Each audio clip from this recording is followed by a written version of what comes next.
अभी हाल ही में जो नेपाल में हुआ, आप उसे अच्छी तरीके से जानते होंगे। वहां पर किस तरह से आगजनी हुई, जेन जी करके कुछ प्रोटेस्ट हुआ, और वो प्रोटेस्ट के बाद ये खबर आज पूरी दुनिया में कवर हो रही है। बहुत छोटा सा देश है, लेकिन घटना बहुत बड़ी है। अब नेपाल का जो पीएम था ओली, उसने इन सभी गलतियों का ठीकरा मोदी जी के ऊपर फोड़ दिया है। मतलब वो अपनी गलतियों को छुपा रहा है कि उसने नेपाल में ऐसा क्या किया जिसकी वजह से उसकी कुर्सी गई और इतनी बड़ी घटना हो गई, जहां का संसद जला दिया गया हो, सरकारी बिल्डिंगों को नुकसान पहुंचाया गया हो और बहुत से लोगों की जान गई हो। इतना बड़ा प्रोटेस्ट ये कोई छोटी बात नहीं है। हालांकि इसमें जनता का आक्रोश तो था ही था, लेकिन कहीं ना कहीं ये डीप स्टेट के थ्रू कराया गया था, जिसमें सीक्रेटली कुछ बड़ी शक्तियां काम करती हैं और जो पब्लिक और गवर्नमेंट के कंट्रोल में नहीं होती। हालांकि ये तो होना ही था, इसकी शुरुआत नेहरू ने पहले ही कर दी थी। नेपाल भी भारत में मर्ज होना चाहता था, ये भारत का हिस्सा बनना चाहता था, लेकिन नेहरू ने इनकार कर दिया। और वहीं चाइना को भारत की काफी सारी जमीन भी दे दी। अब चाइना का तो आपको पता ही है, वो बस अपने आसपास के जो भी बॉर्डर से सटे एरिया हैं, वो उनकी जमीन हथियाना चाहता है। नेपाल की जनता हो गई थी ओली से परेशान, तो उसने प्रोटेस्ट कर दिया। जब आज नेपाल की जनता से पूछा जा रहा है कि तुम्हें किस तरह का प्रधानमंत्री चाहिए, तो वो मोदी का नाम ले रहे हैं कि हमें मोदी जैसा प्रधानमंत्री चाहिए। जब केपी शर्मा ओली भाग गए हैं यहाँ से, आपको क्या लगता है किस तरीके का नेता यहाँ पर होना चाहिए? मोदी जैसा यहाँ पे होना चाहिए। वो इंडिया का मोदी है ना, मोदी जैसा सरकार होता तो यहाँ पे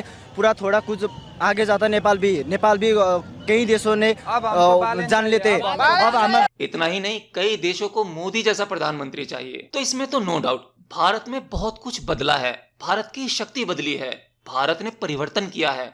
अब ये पुराना भारत नहीं है, जैसे हम पुराने भारत में कीजिए हम जवाब नहीं देंगे, हम शांति से बात करेंगे। अब शांति नहीं, अब जवाब देंगे, और जवाब भी ऐसा वैसा नहीं, जवाब ऐसा जो आप सदियों तक भूल ना पाओ। मोदी जी के बारे में आपको एक चीज अच्छे से पता होगी, मोदी जी जरा जरा सी बातों पर छाती नहीं पीटते।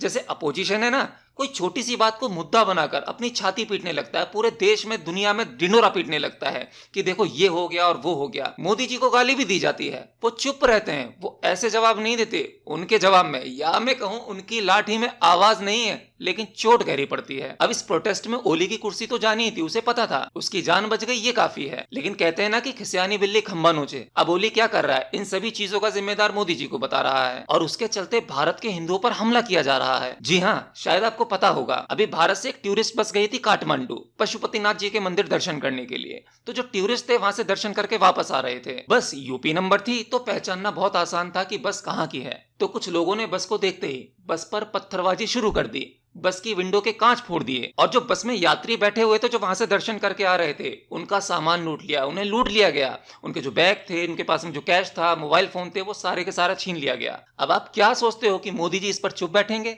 नहीं, इसका भी जवाब दिया जाएगा। और ये और कोई नहीं, ये ओली की ही हरकत है जो ये करवा रहा है। ओली को तब तो शर्म नहीं आई थी जब ये भारत विरोधी भाषण देता था, भारत विरोधी बातें करता था, हिंदुओं को गाली देना, मंदिरों को गाली देना, और साथ ही साथ भगवानों को गाली देना।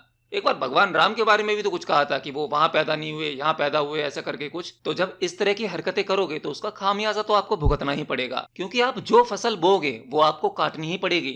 और इसका बेस्ट एग्जांपल आपको पाकिस्तान से मिल जाएगा। पाकिस्तान आतंकवादियों की फैक्ट्री थी, वहां पर आतंकवादी बनाए जाते थे, और आज देख लो पाकिस्तान की क्या हालत है। एक हाथ में कटोरा है और दूसरे हाथ से पैंट पकड़ी हुई है कि कहीं पैंट नीचे ना निकल जाए। तो पाकिस्तान की तो ये हालत हो गई है। और ऐसा ही होता है जब आप अपना घर छोड़कर दूसरे घर में इंटरेस्ट लेना शुरू कर देते हैं, दूसरे की चीजों से जलने लगते हैं, दूसरे की सक्सेस से जलने लगते हैं। आप अपने घर में ध्यान नहीं देते कि आपको अपने घर को कैसे इंप्रूव करना है, किस तरह से आपको अपने घर के मेंबर्स के लिए, सक्सेस के लिए काम करना है, किस तरीके से आप अपने आप को, अपने परिवार को अपलिफ्ट कर सकते हो। नहीं, आपको अपने घर में नहीं देखना है, दूसरों के घर से प्रॉब्लम है।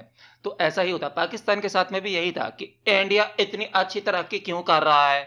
तो बस वही है, वो एक जलन है। बस यहाँ पर किसी न किसी तरीके से आगजनी होती रहे और चीजें खराब होती रहे, यहाँ पर कलेश मचा रहेगा तो उनको खुशी मिलेगी, वो कुछ तरक्की कर पाएंगे। तरक्की वो फिर भी नहीं कर पाएंगे, क्योंकि इनकी सोच छोटी है। पढ़े लिखे लोग ना के बराबर, बहुत कम पढ़े लिखे लोग हैं, और वहां की पावर चाहती भी नहीं है कि लोग पढ़ें। अब पढ़ जाएंगे तो आवाज उठाएंगे, आवाज उठाएंगे तो उनकी सत्ता, उनकी पावर्स उनके हाथ से जा सकती है। तो इसलिए वहां के लोग पढ़ते भी नहीं है, क्योंकि उनकी गवर्नमेंट उन्हें पढ़ने ही नहीं देती। उनका जो क्वालिटी ऑफ एजुकेशन है वो बहुत खराब है। हालांकि भारत की भी एजुकेशन क्वालिटी इतनी अच्छी नहीं है, लेकिन अब इंप्रूव हो रही है। पाकिस्तान से उसका कोई कंपैरिजन नहीं है, पाकिस्तान से लाख गुना अच्छी है। और पाकिस्तान में जो पावरफुल लोग हैं वो अपने बच्चों को विदेशों में पढ़ाते हैं, विदेशों में ही रहते हैं, लेकिन जनता अनपढ़ रहेगी तो बढ़िया है, उस पर शासन अच्छे से किया जा सकता है। तो बस ये पाकिस्तान की स्ट्रेटेजी होती है। भाई मुझे कुछ नहीं चाहिए, ना तो मुझे बीजेपी से मतलब है, ना ही मुझे कांग्रेस से मतलब है, ना ही कोई अन्य पार्टी, मुझे मतलब है मेरे देश से। कोई भी पार्टी हो, कोई भी सरकार हो, बस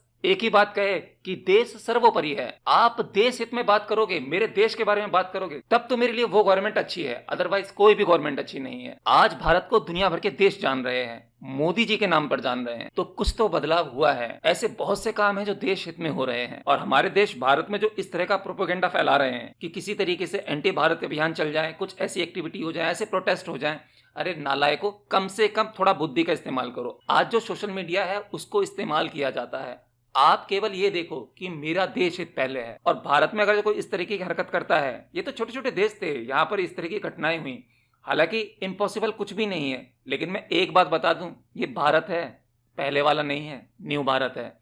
यहाँ पर अगर ऐसा करने की सोचा, कोई भी किसी प्रकार के दंगे या इस तरीके डीप स्टेट ने कोई काम करने की प्लानिंग की, वैसे तो काफी सारी उनकी प्लानिंग पहले ही फेल कर चुकी है हमारी सरकार, और अंदर खाने बड़े लेवल पर काम चल रहा है जो हमें पता भी नहीं होता। पहले ही बहुत सारी चीजों को न्यूट्रलाइज कर दिया जाता है, और सपोज ऐसा अगर कोई सोच भी लेता है, ऐसा करने की कोशिश भी करता है, तो उनका हाल बहुत बुरा होगा। ये मोदी जी हैं, छोड़ेंगे नहीं, ऐसी सजा देंगे ना, ऐसा सबक सिखाएंगे कि आने वाली पीढ़ी याद रखेंगी। और जो वो बोलते हैं संकेतों में बोलते हैं, क्लियर नहीं बोलते। राहुल गांधी की तरह छाती नहीं पीटते, जरा सा कुछ हो गया बस चिल्लावा चिल्ली शुरू कर दी, नहीं, ऐसा नहीं है। तो अपने देश में शांति बनाए रखो, केवल एक ही बात कहो, देश हित की, देश सर्वोपरि है। दुनिया में कुछ भी चल रहा हो उसके लिए हमारी सरकार लड़ रही है, हमारी फौज मिलिट्री है, हमारा एयर डिफेंस सिस्टम अच्छा है, हमारी एयरफोर्स जबरदस्त है। तो इन सब बाहरी चीजों से निपटने के लिए सब बैठे हुए हैं, तो आपको इसकी चिंता करने की जरूरत नहीं है। आपको सोचना है कि आपके आसपास का माहौल किस तरीके से अच्छा बना रहे।